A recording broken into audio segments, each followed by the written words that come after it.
Okay, I turned it off by accident. Um,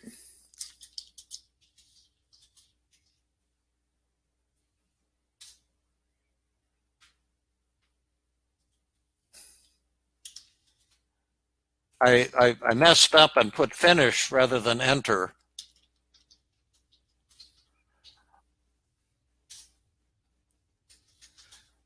Can you hear me?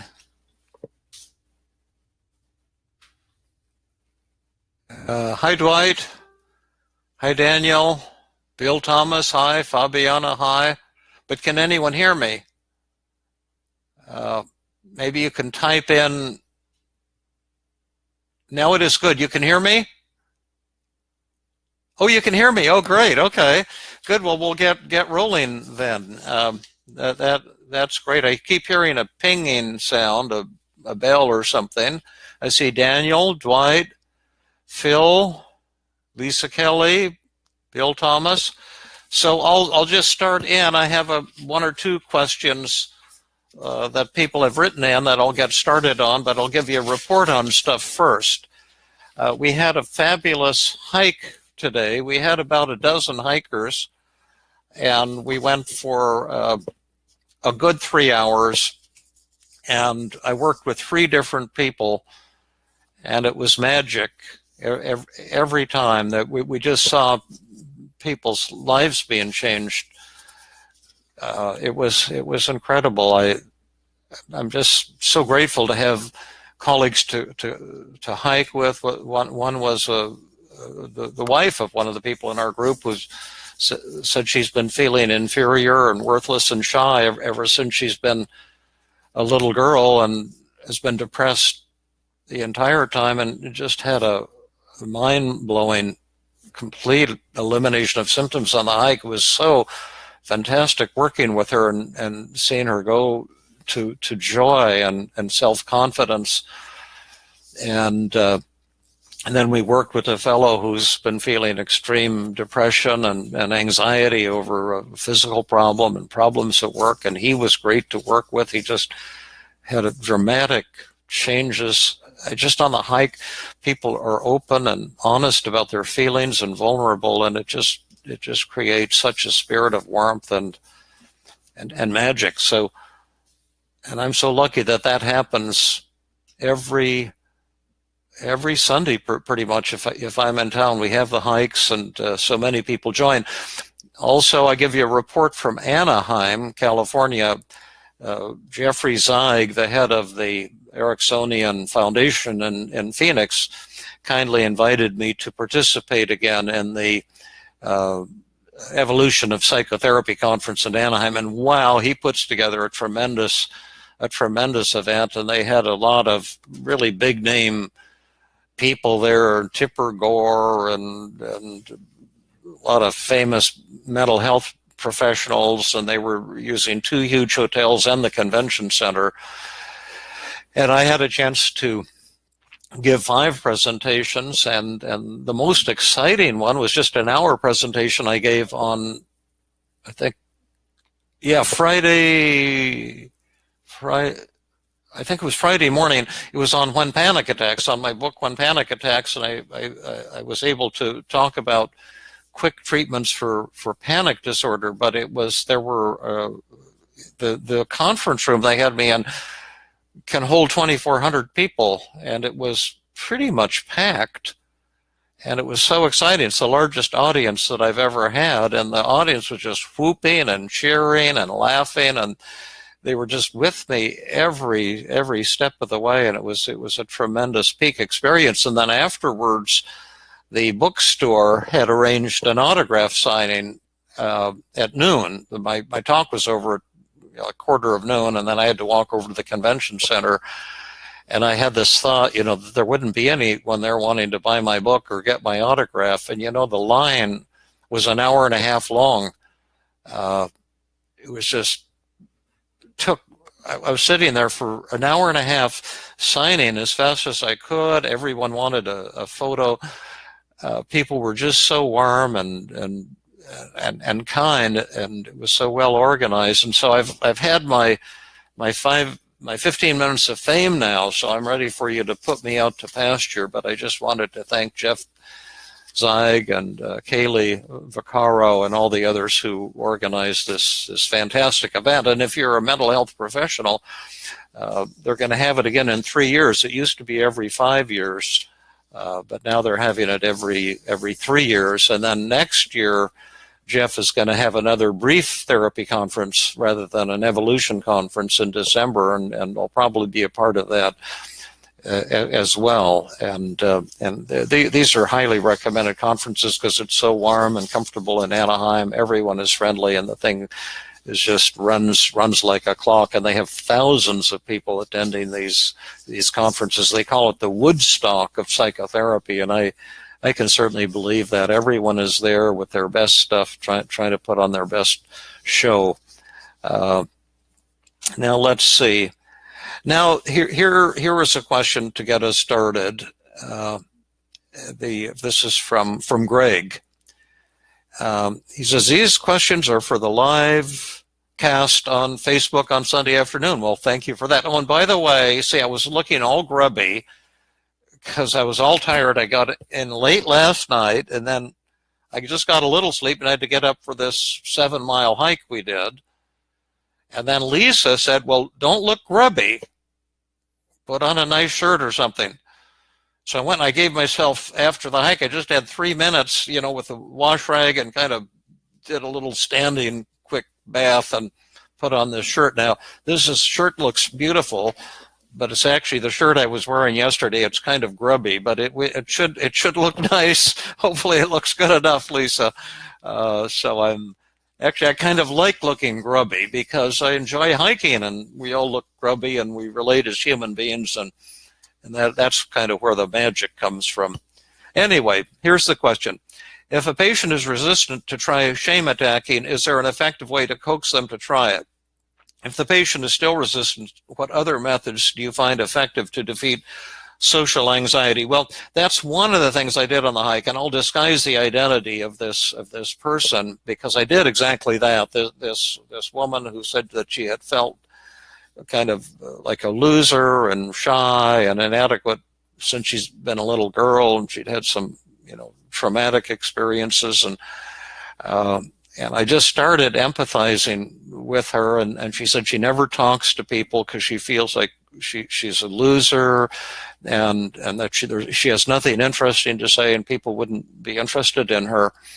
And I had worked with 2 other people on the hike, and we were about 2/3 of the way through the hike, and she said, well, I have something I want to work on. And I've just been empathizing with her for about 4 or 5 minutes. I was just barely starting out. And then we all had to make a right-hand turn to go up this path. And so I just intuitively stopped and said, here's something what I want you to do. I'm jumping the gun right now, but I want you to just tell some of the hikers, or a dozen hikers, just walk up to some of them and tell them I've been shy all my life. I've been ashamed of my shyness. I've been hiding it, and I've just decided to stop hiding it and to tell people, and that's why I'm telling you. And she said, oh, I couldn't possibly do that. And I said, you can possibly do that, and you're going to do it right now, and do it with her. And so I just forced the issue. I said, if you want me to work with you, you have to do this, and you're going to do this right now. If you want to change your life today, if you want to change your life, let's do it right now.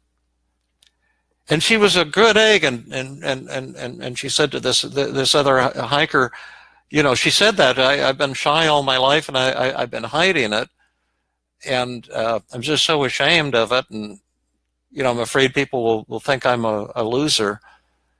And then after a bit of banter back and forth, the other woman said, I've struggled with the same question all my life too, and I feel so close to you. And she just couldn't believe it.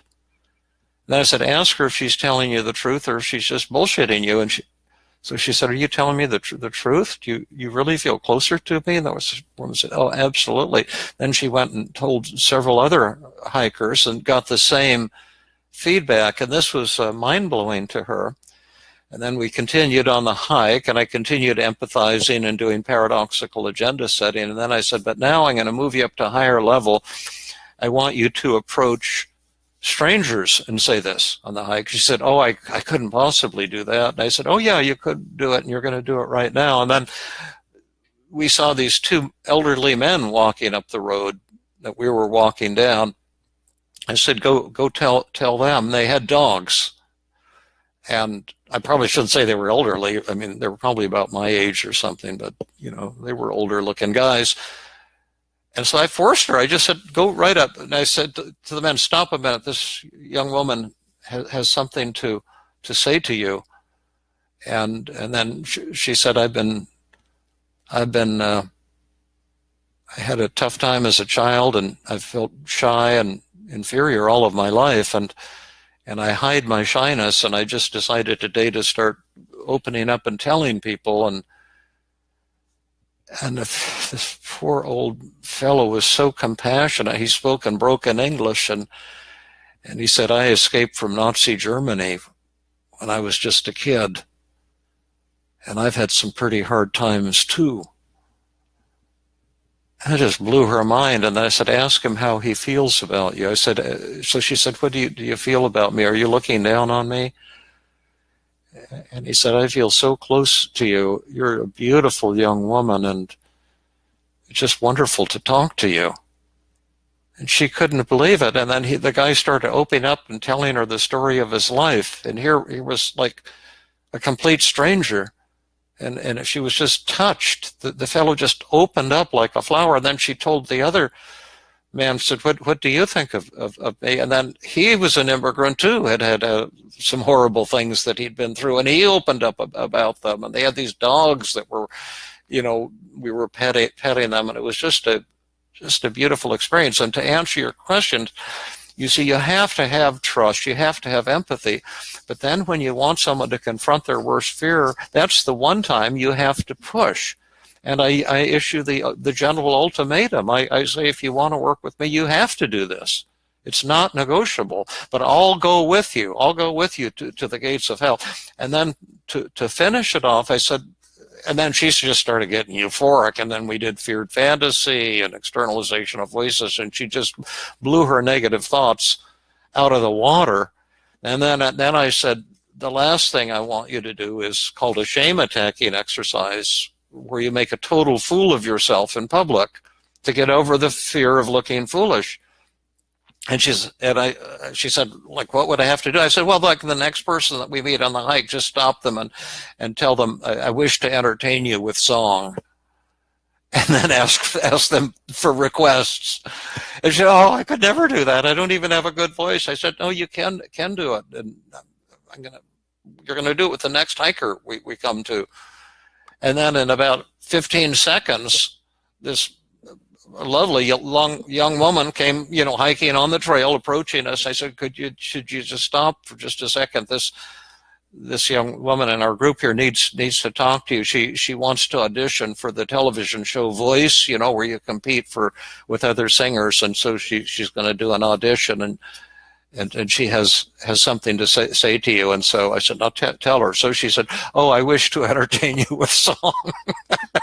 And do you have any requests? And the hiker said, I can't think of any. And so she said, just make up something, sing something to me. So she sang this song in a very average voice, and it was clearly weird. And then the hiker, not the one I was working with, the other one, said, this is so weird. This is funny. This is great. I said, do you have any idea what's going on? She says, I have no idea, but this is just wonderful. And then they just all laughed, and then we explained what had happened. And the woman I was working with thought it was so strange that she had made a total fool of herself, and still nothing bad happened, that this woman seemed to like it. And I said she was probably lonely, and you did something goofy, and you kind of made her day. So the answer to the question is, And you also have to be willing to do it yourself as a therapist, to do the shame attacking exercises. But there is the gentle ultimatum. You have to say this is what's going to happen, and you must do it. And this is mandatory. It's not an optional kind of thing. So, and Ashley joined us, says, I'm so excited I came across this. Thank you, Ashley. Oh, I'm supposed to like people. So I'll do it. And then Kevin Kelly, it's so good to hear you speak. Thank you, Kevin. We've got Renee Pearson and Milad Karampur, Tony DeCourt Offs, Amy Beth, and of course our wonderful Lisa Kelly, who got me doing these Sunday podcasts. I must say I'm totally exhausted. I've just finished my fall season. I had 15 major presentations in the last 6 or 7 weeks, and I had to prepare them all because they're all unique presentations, not just some canned thing. And I had to have handouts and PowerPoints. I'm so relieved it's over, and I'm just looking forward to unwinding. Today is busy though because I had my hike.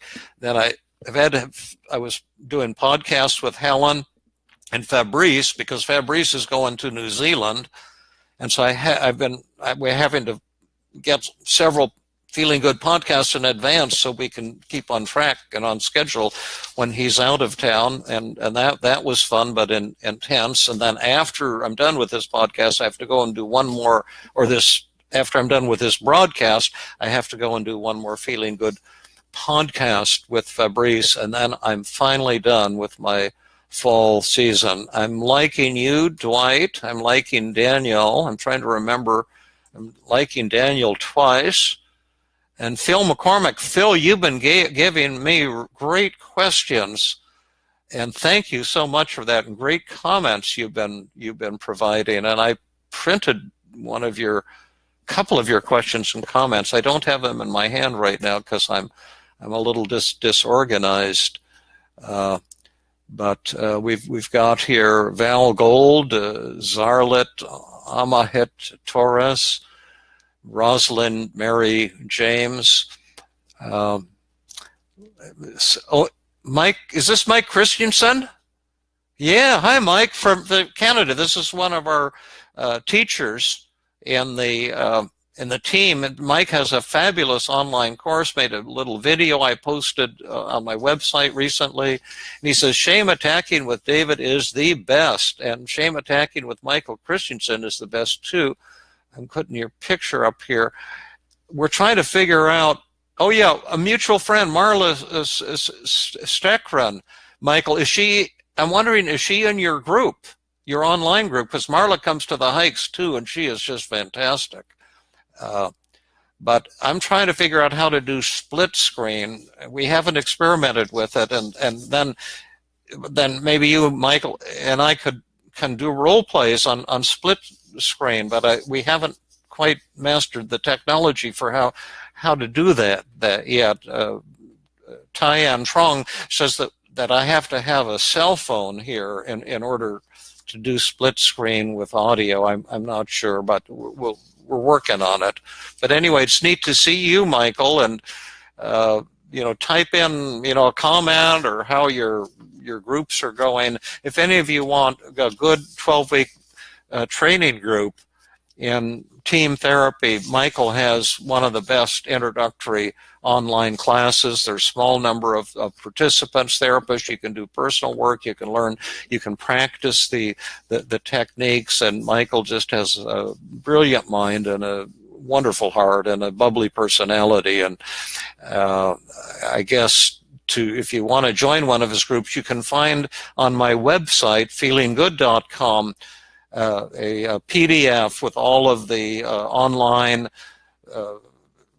as well as the in-person groups that you can join, including my free weekly group at Stanford, all of the online groups, including Mike's and Jill Levitt's, and who to contact and how to contact Mike Christensen and others if you'd like that kind of training. Lisa Kelly, please let David know you are here and ask your questions. They fire him up and he likes answering your questions. I sure do.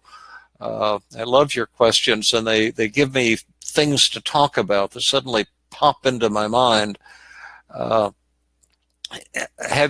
Klaus Strom asks, have you treated people with very low stress thresholds, and could you help them expand their limits? Well, actually, that's what team therapy, that's probably what all of psychotherapy is about. The interesting thing about stress is after Feeling Good came out, it was hard to get publicity because I was an unknown, and just all these books competing for radio and TV. And then I had a chance to be on a TV show in New York City, and I had to take the train from Philadelphia to New York, and they were going to have all about my 10 distortions on the show on stress, how to defeat stress. And on the train, I got really stressed out because I realized I didn't know what stress was. And here I'm going to be an expert on a major television show in New York City in Manhattan on stress, and I don't even know what it was, so I got stressed. But at any rate, it was a great show, and they actually had cartoons for each of the 12 distortions, all or nothing thinking that they had prepared, and overgeneralization, and mental filter, and magnification, and minimization, and it was a fun show. But I don't think about the word stress. That's not in my vocabulary too much. I mean, it's a good slang word that people use, but I'm more precise. I treat depression, anxiety, shame, guilt, inadequacy, worthlessness, embarrassment, humiliation, hopelessness, frustration, anger, specific kinds of negative feelings. And that's what TEAM is all about, is powerful new techniques to help people overcome these feelings quickly. Do some people experience more negative feelings than others? In other words, a lower stress threshold and more vulnerable to, say, social anxiety or depression? Absolutely, and that's probably partially genetic, and some people are more anxious, others are more angry, some are more prone to depression, and then others tend to be born more as optimists or peaceful and loving types. But the good news is we've got tremendous techniques to turn around negative feelings, and now rapidly, and what a joy it is for me. I treated 3 or 4 people on today's hike, and all of them had a complete blow away of their symptoms, or, approximately. Some were relationship problems, so it's not like making depression go away, but it's learning how to be closer to your wife or your partner or your husband or whatever. But they were tremendous outcomes, and it's just such a joy for me to have these techniques. Rose Gumapas, hi from the Philippines. Hi, Rose. I'm going to like you here, and I'm liking Dwight again. Will this broadcast be recorded that we can access later? Yes, they are now, and you can find them. Lisa Kelly and Tyann Trong are people who are helping with this, and also Ryan, a technician who works on web pages, is making these available. And I think all you have to do is go to my Facebook page, and you can find all of the old live Facebook broadcasts, and you don't have to listen to them Sunday afternoons live, although this gives you a chance to ask questions, but you can download them anytime you want. And I think Lisa said last week we're up to almost 1,000 downloads of last Sunday's podcast, and then Fabrice and me and our Feeling Good podcast. I mean, last week's broadcast, the Facebook broadcast, we're getting about 900 to 1,000 downloads a week. And then on our on our Feeling Good podcast that you can find on my website or on iTunes or I think they're on YouTube now too. Fabrice and I are we're up to about 40,000 downloads a month on those. So please spread the word to your friends and tell them about these free podcasts, all the free resources on my website, feelinggood.com. Tell them about my books. That keeps me where I can keep doing all this free stuff and volunteer work as long as I can keep my books selling, keep a little income coming in. And so, all the support that you can give me and is greatly appreciated, and mainly by spreading the word and through social media, through word of mouth anyway. If you know someone who's struggling with depression, anxiety, relationship problems who might be interested, turn them on to feelinggood.com and to these broadcasts. Charlene Dobbs, reading When Panic Attacks. She's reading When Panic Attacks and started listening to the Feeling Good podcast on iTunes.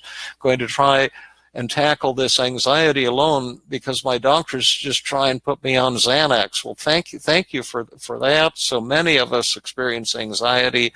When I wrote my book, When Panic Attacks, I realized I've had 17 anxiety disorders myself.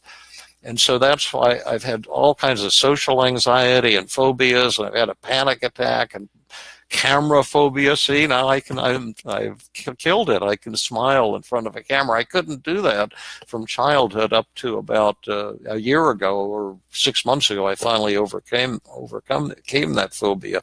But I love treating anxiety because whatever you say, I can say I've had that too, and I can show you how to defeat that. But the problem with Xanax is that it's a great anti-anxiety agent in the short term. The short term may be meaning for a few hours, but when it goes out of your system, then your brain goes into rebound, and then you have to take another one. And if you keep that up, there's a tendency to become addicted to it. And what addicted means, as you probably know, is when you try to go off it, you'll go into a withdrawal, which is intense anxiety and insomnia.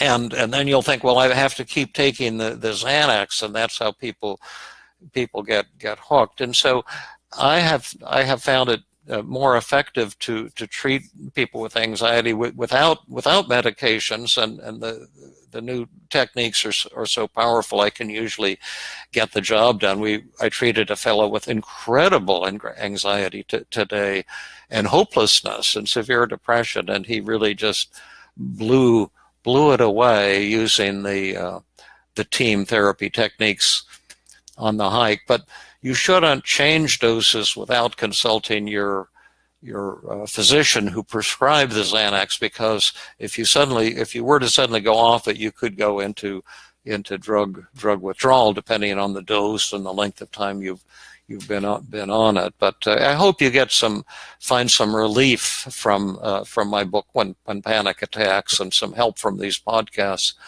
Let's see, Colleen. She said, I sent you a private message on Facebook one day, but no response. I know you're very busy. Well, I'm very busy, but the thing is, I don't know how to use Facebook, so I wouldn't know how to respond. When people email me, you've got a better shot at it, David@feelinggood.com, because I do get my emails, but I'm very naive on social media and don't know how to get private messages and I'm trying to catch up with my emails because I'm about 500 behind right now because I've been out of town so much. Oh, here's Fabrice. Let's see what Fabrice is saying. Did you want to say hello to these people? Yes, I promised you last week that Fabrice would say hello. Pull a chair up, and you.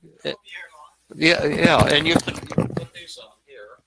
And you can take over. We only have one set of headphones. Can you actually hear people? Yeah, you can't hear them. Okay, but they can hear us. Well, hi everyone. Just wanted to say hi. I'm Fabrice, and I am the host of the podcast. I'm sure some of you have heard it. So good to not see you guys. I see some names in there on the right. Yeah. Okay. Yeah, but don't take them off. Okay. We're pick your brain here. Now, if there's people watching who'd like to tap into our Feeling Good podcasts, how would they do that? Okay, so the Feeling Good podcast can be subscribed on iTunes. So if you have the podcast app on your Mac or on your iPhone or your iPad, you can subscribe to that podcast. Go through iTunes, look for the Feeling Good podcast, and there's 2 of them. So make sure you select the correct one. The Feeling Good podcast that David and I are doing has a yellow icon, and other ways is we're. I think you can find us on SoundCloud or Spotify. And YouTube? Oh, well, you can find YouTube. So YouTube is not, it's not the podcast itself. It's a copy of the podcast. So it gets pushed to the YouTube channel that David has. And do I have a YouTube channel? Yes, you do. Oh, okay. So he does. So there's no video, but it's just the sound part. And also it gets published to the Facebook page. So, but I prefer to use the iPhone app because it just downloads each episode automatically, and you don't have to use that app. There's plenty of podcast listening apps too. Now, I understand that you and David have a series going on the 5 Secrets of Effective Communication right now. Why should would these people be interested in that potentially, and if so, why? If you're... I'm the interviewer now. Yeah, you're the interviewer. I wonder if people can hear you now that I have your headset on. Well, because the microphone's right here. Okay, all right. So you always speak louder than me anyhow. So yeah. So we're doing a series on the 5 secrets. We've published 2 episodes so far, and there's 4 we've done. We've published 2. Published 2, yes. We've recorded 4, published 2. Yeah. And so there's 4 more coming. And so the 5 secrets are useful both for therapists who want to really create an empathic relationship with their clients and who want to have a successful therapy. It's also useful for people who want to get closer to their loved ones and partners. Is that why we're so close now? Yes. Because we use the 5 secrets. Stupid. Wimpy. All right. Anyhow, so that's why people would want to listen to this. To develop better, more loving relationships. Yeah. With people, yeah. Not only family, but neighbors, strangers, colleagues, and for therapists, if you'd like to have really tremendous relationships with your patients, these tools can be very helpful. They're not easy to learn. That's why we devoted a whole series of podcasts, one podcast to each of the five secrets. Yeah. So I think people are getting impatient. They want their questions answered. So okay. I don't pass this back to you. Okay, thanks. That was fun, Ted Reese.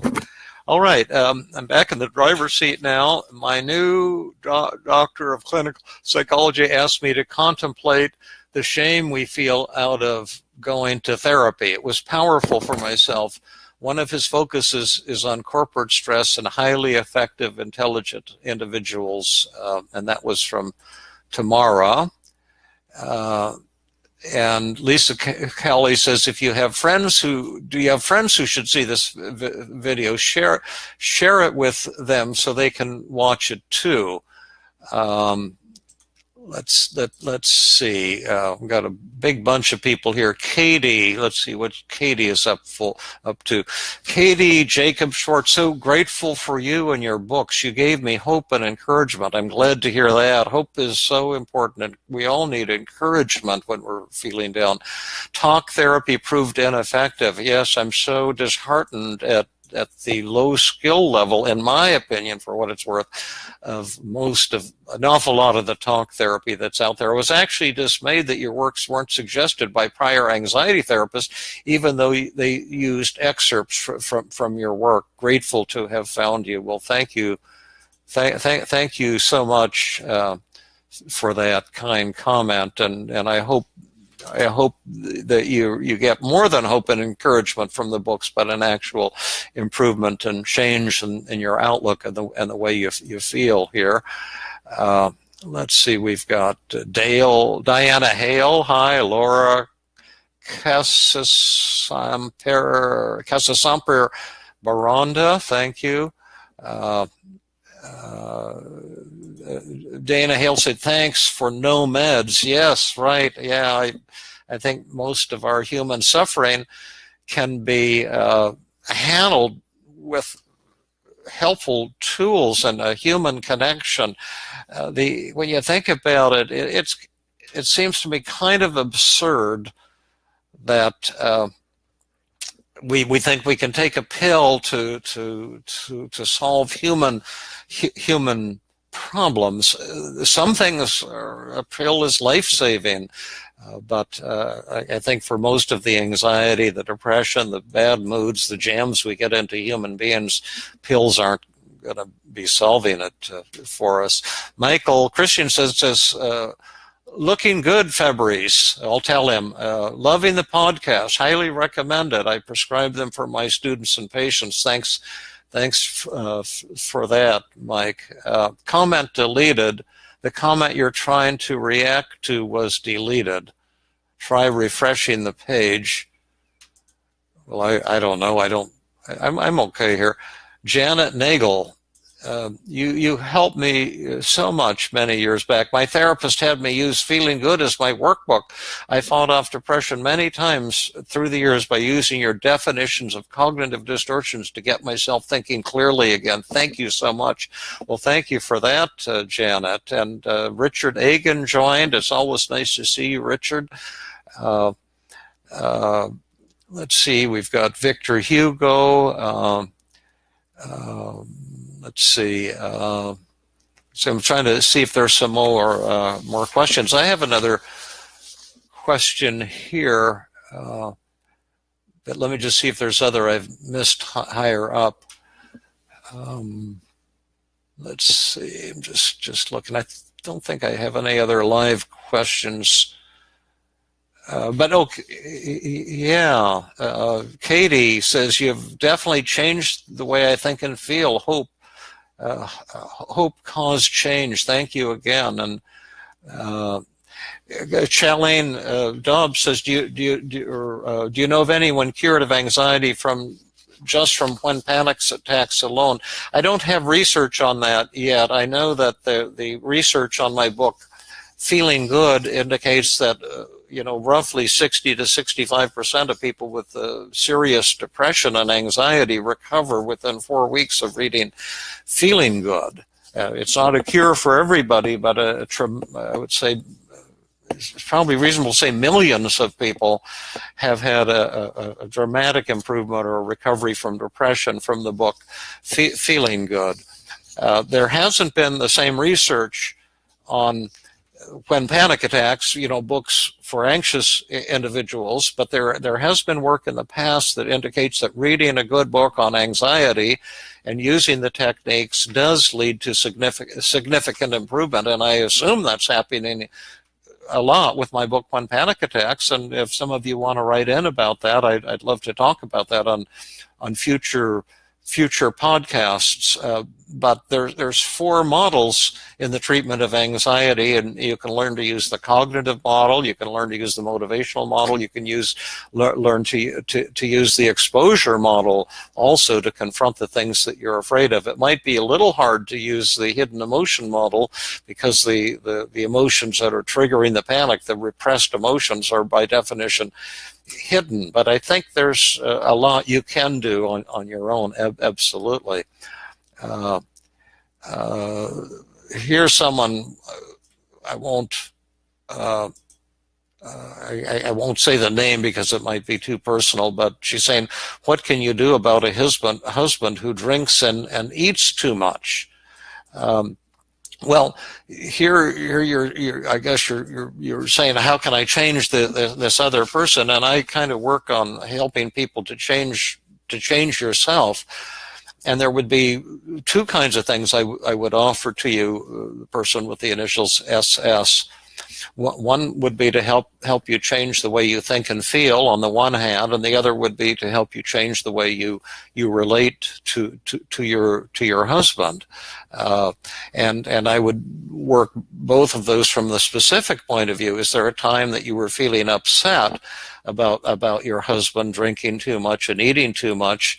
And then I would ask you to fill out a daily mood log, like you can find in the book When Panic Attacks, or similar things in my book Feeling Good Handbook, or Feeling Good, or 10 Days to Self-Esteem, or any of them, and see what your feelings are and what your negative thoughts are. And you may have some distorted negative thoughts there that could be changed to help you change the way you feel, if you want to change the way you feel. And also, then I would also say, would there be a specific moment when you're interacting with your husband that wasn't going well? Then what did he say? What did you say next? And then we could be using the 5 secrets of effective communication to help you interact with him more effectively, and also look at your own role in the problem and see, are there ways that you're communicating with him that aren't being helpful. And I'm sure a tremendous amount could be done, but the focus would be on changing yourself rather than changing your husband. Michael Christian says, I require all my anxiety patients to read When Panic Attacks after the intake session, and some recover without having to see me. Very rewarding to work in this way. Well, there's your answer, your proof that the book can be helpful to people with panic and anxiety. Phil says, hi, Dr. David. I read something in Time magazine or one of these other mags recently, and they were touting the relief from depression by using a drug, which I think was ecstasy or something like that. Does that ring a bell? There are some new approaches to the treatment of depression with medications, and I applaud them, because the antidepressants, that stuff just never really panned out. The drugs called antidepressants, my reading of the literature is that they have few or no true antidepressant effects above and beyond their placebo effects. Some of the newer drugs, there's one, I can't think of what it is. It's a pretty powerful drug. It's kind of like an anesthetic or something, and it does cause brief, significant mood elevations. The problem is that it doesn't last. Ecstasy is a party drug. I've never had it. It probably would make you feel temporarily euphoric, loving toward people. I've understood. I can see that it might very well have a mood elevating effect. And could be useful in the treatment with some people. We have to wait and see what the research shows, but ultimately I think you need the skills, not the pills, to change your life if you're struggling with anxiety. I doubt that a pill will ever be, the permanent cure for the vast majority of depression and anxiety. Klaus says, does cognitive therapy lead to overthinking? In your opinion, everything can be misused. The kind of therapy I do does not involve overthinking. It involves laughter and tears and joy and a transformation of the human spirit. But all of the tools that I teach in team therapy are powerful, and they all can be used skillfully and effectively, or abused. But overthinking, I would say, doesn't have a very good reputation. It's important to see when your thoughts are distorted and to crush them, to put the lie to them.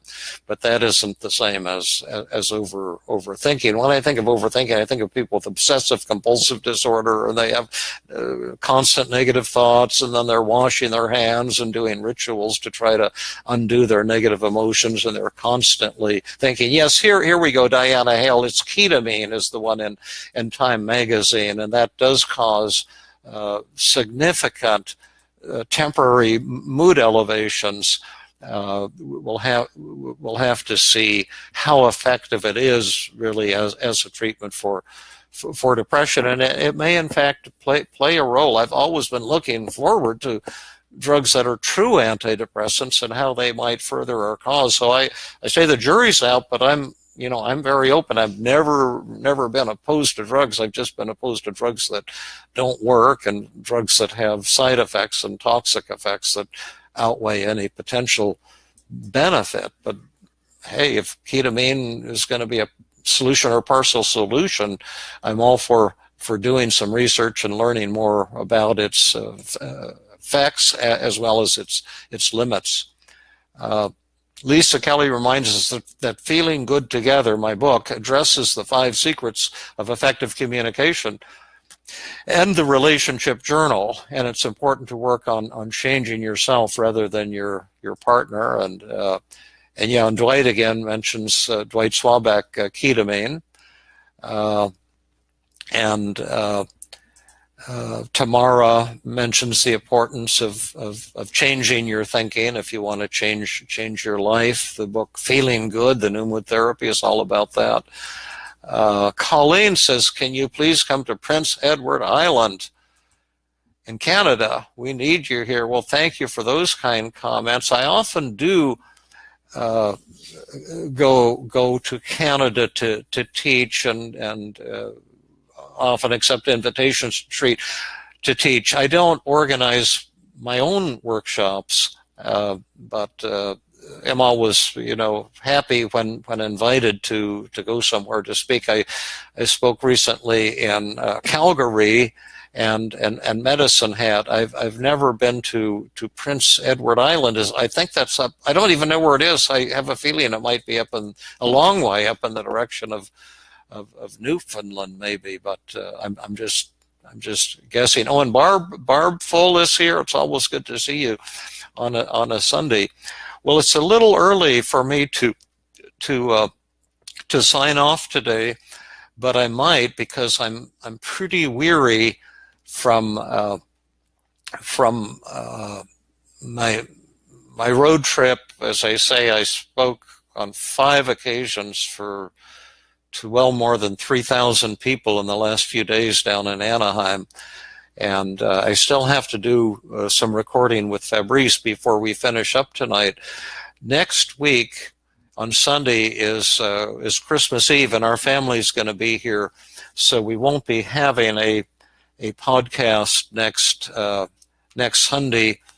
And I think the following Sunday, let me just look at my calendar here, is the 31st, Sunday the 31st. That's New Year's Eve at 3 p.m. on Sunday. I think I'm going to cancel the next 2 for the holidays. Take a little break for myself, and I'll announce the details here. But we will continue with our podcasts on Sunday, January 7th. And so I want to thank you all for your supporting my efforts. I want to thank Lisa Kelly for her fabulous commitment to try to get the David Burns message out, and to all of you, and to Tyann Trong too from Colorado. She's been helping us a lot. To thank Michael Christensen, just a brilliant, compassionate, wonderful person, a great teacher, a great therapist. If you're in Canada, you're looking for treatment, or Mike is your guy. If you're anywhere in the world looking for training, online training, Mike is your guy as well. And you can get his contact information, I believe, by going to the Feeling Good Institute, and probably if you look him up online, I suspect he may have his a website too, where you can get direct access. So it's great to be home. I'm just so grateful to be home with my wife and my cats, and some time to unwind. And also, now high on my priority list is going to be to work on my new book, Feeling Great. I just haven't had time to work on it because I've had so many trips out of town, so many presentations to prepare. And I'm thinking in this next year, I might actually back off from doing most workshops, except for really big events, and spend more time developing new things, working on the book, and finding new ways to connect with all of you. Maybe even doing more online group. I've even had the fantasy, would I want to go back into some clinical practice again? I absolutely love treating people. It's almost, I would say, practically the most fun thing I do in the world. And so I think there will be some real changes. I continue to have despair that's intensifying about our political situation. I don't want to get overly political and turn people off, but I feel like our country is in danger right now. Interestingly, when I was in Anaheim, during one of the lunches, I met a fellow from Germany,